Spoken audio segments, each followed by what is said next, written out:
भगवान श्री राम ने 24वीं चतुर्युगी के त्रेता में अवतार लिया। यह 28वीं चतुर्युगी का कलयुग है।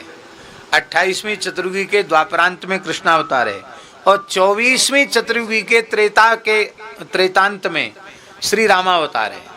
तो रामावतार कृष्णावतार से बहुत पुराना, लाखों करोड़ों वर्ष पुराने अंतर है उसमें।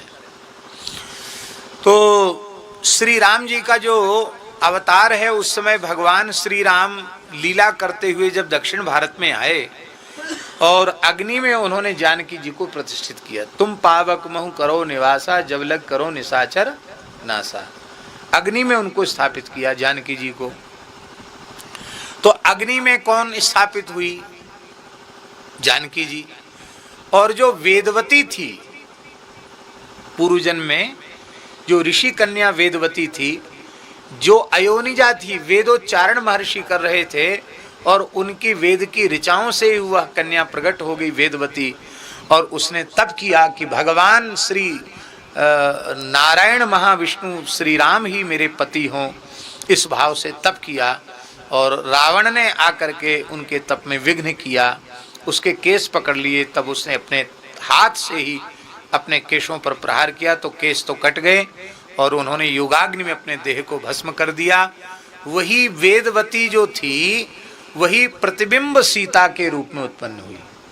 जो वेदवती थी पुराण के अनुसार, वही भगवान की शक्ति तो है ही है, पर वही वेदवती प्रतिबिंब सीता के रूप में प्रकट हुई। तो अब मूल में जो जानकी जी हैं वो तो अग्नि में प्रतिष्ठित हो गई, और जो छाया सीता है वो वेदवती सीता है। वो वेदवती ही सीता जी के रूप में, प्रतिबिंब सीता के रूप में प्रकट हुई और लंका गई, राक्षसों का उद्धार किया। और जब आई लौट के, राम जी ने मुंह फेर लिया। क्यों? एक पत्नी व्रत हैं, भले ही तत्व की दृष्टि से भेद न हो, तो भी केवल विदेहराज नंदिनी श्री जानकी जी का ही पाणी ग्रहण उन्होंने किया है। वो दूसरी किसी नारी को पत्नी भाव से स्वीकार नहीं कर सकते, इसलिए उन्होंने मुंह फेर लिया और कहा कि तुम्हारी, हमारे जो काम था वो हमने कर दिया, अब तुम्हारी जहाँ इच्छा वहाँ चले जाओ। लोगों को बड़ा कष्ट भी हुआ कि राम जी ने इतना सब श्रम क्यों किया। लक्ष्मण जी एक बार घबरा गए, लेकिन भगवान का रुख उन्होंने देख लिया। लक्ष्मण जी ने काष्ठ एकत्रित कर लिए और वेदवती सीता उसमें प्रविष्ट हो गई। जो छाया सीता थी वो प्रविष्ट हो गई और अग्नि ने जो वास्तविक सीता जी हैं वो लाकर समर्पित की। अब वेदवती सीता ने राम जी से शिकायत की, मैंने पूर्व जन्म में भी तपस्या की और उस समय में भी अयोनिजा थी, और इस बार भी धरती से प्रकट हुई तो अयोनिजा रूप में प्रकट हुई, क्योंकि इन पराम्बा सीता में ही वेदवती सीता का समावेश हो गया। और जब आपने लीला की तो मूल जो जानकी जी हैं उनको तो आपने अग्नि में रख दिया और प्रतिबिंब वेदवती उनके देह से निकल करके लंका चली गई। तो आपने हमारा पाणी ग्रहण तो किया, लेकिन आप हमको स्वीकार नहीं कर रहे हो, हमको स्वीकार करो।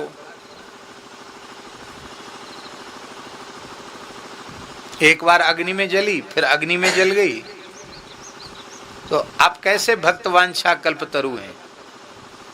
तब भगवान ने कहा ठीक है, हम श्रीनिवास रूप में अवतार वेंकटाद्रि पर लेंगे और तुम हे वेदवती सीते, तुम आकाश राज की पुत्री पद्मावती के रूप से प्रकट होगी और बड़ा जोर का विवाह होगा, बारात निकलेगी, उसमें हम तुम्हारे पिताजी से तुम्हारा हाथ मांगेंगे तो पिताजी कहेंगे गैया चराने वाले को थोड़ी राजकुमारी दी जाएगी, कुछ दिखाओ, हम बड़े आदमी हैं, राजा हैं, ब्याह में पैसा खर्च होगा बहुत कुछ। कहते ना हमारे स्वरूपानुरूप बारात लेकर के आओ। तो भगवान को जरूरत पड़ी तो भगवान ने कुबेर से कर्ज मांगा, बोले हम ब्याह करेंगे, हमको कर्ज दे दो। बोलो भक्त वत्सल भगवान की। कुबेर जी से भगवान ने कर्ज मांगा और आज भी भगवान कर्ज सधा रहे हैं, कर्ज चुका रहे हैं। इतनी चढ़ोतरी होती है तिरुपति बालाजी में और सब सरकार का खजाना भरते हैं, कुबेर का खजाना भरते हैं भगवान। तो भगवान ने वहाँ विवाह किया और इस स्कंद पुराण में स्पष्ट लिखा है कि कलिकाल में जो जीव भगवान श्री राम के प्रत्यक्ष दर्शन के अधिकारी नहीं है, वे जीव भी जाकर तिरुमला में जाकर भगवान श्रीनिवास का, तिरुपति बालाजी का दर्शन करेंगे तो प्रत्यक्ष भगवान श्री राम के दर्शन से जिस फल की प्राप्ति होती है वही फल की प्राप्ति श्री तिरुपति बालाजी के दर्शन से प्राप्त हो जाएगी। ये वो साक्षात रघुनाथ जी हैं। और महाराज जी बड़ी विचित्र लीला, भगवान ने ब्याह तो कर लिया और लक्ष्मी जी थोड़ी नाराज होके चली गई थी वैकुंठ से। लक्ष्मी जी बोली कि तुम बहुत ज़्यादा सरलता दिखाते हो, हमको अच्छी नहीं लगती। सरस्वती जी और पार्वती जी हमको ताना मारती हैं कि तुम्हारा पति तो पता नहीं कैसा है। भृगु जी ने लात मार दी, लात खा के भी कुछ नहीं बोला, कैसा पति है तुम्हारा, तो तुम भृगु जी से बदला ले उसका। भगवान बोले ब्राह्मण हमारे इष्ट हैं, हम बदला नहीं ले सकते। बोले तुम हमारी बात नहीं मानते तो हम छोड़ के चले जाएंगे। भगवान ने कहा तुम्हारी इच्छा, हम ब्राह्मणों से विरोध तो नहीं कर सकते। तो लक्ष्मी जी आ गई, कहाँ? महाराष्ट्र में है ना कोल्हापुर, लक्ष्मी जी का तीर्थ है। लक्ष्मी जी वहां कोल्हापुर में तप करने लगी और नारायण भगवान ने अवतार ले लिया। कहाँ? वेंकटाद्रि में श्रीनिवास के रूप में। और उनका विवाह हो गया पद्मावती जी से, पद्मा देवी जी से विवाह हो गया। नारद जी पहुंच गए बीणा बजाते कोल्हापुर। माता जी प्रणाम, कहो वत्स क्या समाचार है? बोले समाचार क्या है, ब्याह के लड़ुआ खा के आए हैं। कहाँ, किसका ब्याह? अरे बोले नारायण भगवान का विवाह हुआ है, श्रीनिवास रूप में उन्होंने अवतार लिया, बड़ी जोर की बारात निकली, सब देवी देवता सब बारात में सम्मिलित हुए। इतना सुनती लक्ष्मी जी रोज से भर गई, हमसे पूछा तक नहीं, दूसरा ब्याह कर लिया। तो लक्ष्मी जी गरुड़ को बुलाया, गरुड़ जी आ गए। लक्ष्मी जी वैकुंठ के अधिष्ठात्री शक्ति भगवती महालक्ष्मी कोई सामान्य थोड़ी ही है, महालक्ष्मी है। तुरंत गरुड़ पर विराजमान होकर के चली और जैसे ही तिरुमला में महालक्ष्मी पधारी, लक्ष्मी जी के कोप के कारण प्रकृति कांपने लग गई। साक्षात भगवती पराम्बा महालक्ष्मी है। पद्मा जी ने कहा कि ये सब उत्पात कैसे हो रहा? बोले तुम्हारी जेठी आ रही है, बड़ी आ रही हो, बहुत गुस्सा में है। हाँ, और गुस्सा में कोई हो तो उसका उपाय यही है कि एक व्यक्ति खूब क्रोध में है, आप शांत हो जाओ, सबसे बढ़िया उपाय है। कोई कितने भी क्रोध में क्यों ना हो, आप निर्विकार रहे आओ बस। आप तो निर्विकार रहोगे, आपकी तो हलचल होगी नहीं आपके भीतर, आप निर्विकार हैं। और थोड़ी ही देर में आपकी निर्विकारता का प्रभाव होगा कि जो भयंकर क्रोध में वो शांत हो जाए। ये क्रोध को जीतने की बहुत अच्छी युक्ति है। आप निश्चय कर लो कि हमको एक तरफा, माने हमको एक्शन रिएक्शन कुछ नहीं, हम तो जैसे नॉर्मल ऐसे ही रहेंगे बस, ऐसे समझ लो कुछ हुआ ही नहीं।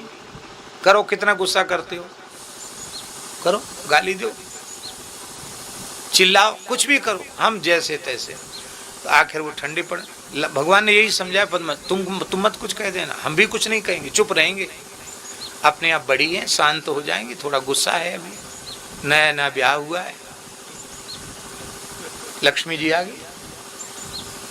लक्ष्मी जी के क्रोध को देख करके लक्ष्मी जी ने कहा पद्मावती जी से कि तुमको पूछना तो चाहिए था कि तुम्हारा पहले ब्याह हुआ कि नहीं हुआ, ऐसे ब्याह कर लिया तुमने। तुम्हारे पिताजी ने नारायण भगवान से कहा कि आपने भी नहीं बताया, हमारे साथ छल किया। तो पद्मा जी जो है बहुत घबरा गई लक्ष्मी जी को देख करके। तो भगवान के वक्षस्थल में दाहिनी ओर पद्मा जी प्रविष्ट हो गई। वेदवती पद्मा जी दाहिने वक्षस्थल में प्रविष्ट हो गई।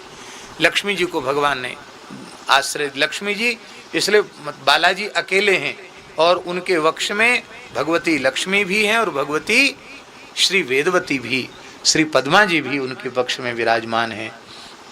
पर भगवान ने कहा देखो पद्मावती जी तो अब हमारे साथ रहेंगी ही, पर तुमने गुस्सा किया है तो थोड़ा बहुत तो गुस्सा की सजा मिलनी चाहिए, तुम नीचे रहो, इस पहाड़ पे नहीं रह सकती हो। तो नीचे कौन सा शहर है? तिरुपति शहर है नीचे। उस शहर में भगवती का मंदिर है लक्ष्मी जी का, वहाँ लोग जाकर दर्शन करते हैं और दर्शन जरूरी है वहाँ, लेकिन वहाँ बोले यहाँ पहाड़ पे नहीं, गुस्सा करो तो यहाँ मत रहो। बोलो भक्तवत्सल भगवान की। ये सब भगवान की लीला है। ना लक्ष्मी जी भगवान को छोड़ने वाली है, ना भगवान लक्ष्मी जी को छोड़ने वाले हैं। पर हम लोगों को सीख दी, हमारी प्रियतमा भी यदि क्रोध करें तो हमारे पास नहीं रह सकती। फिर क्रोध करने वाला व्यक्ति हमारा पार्षद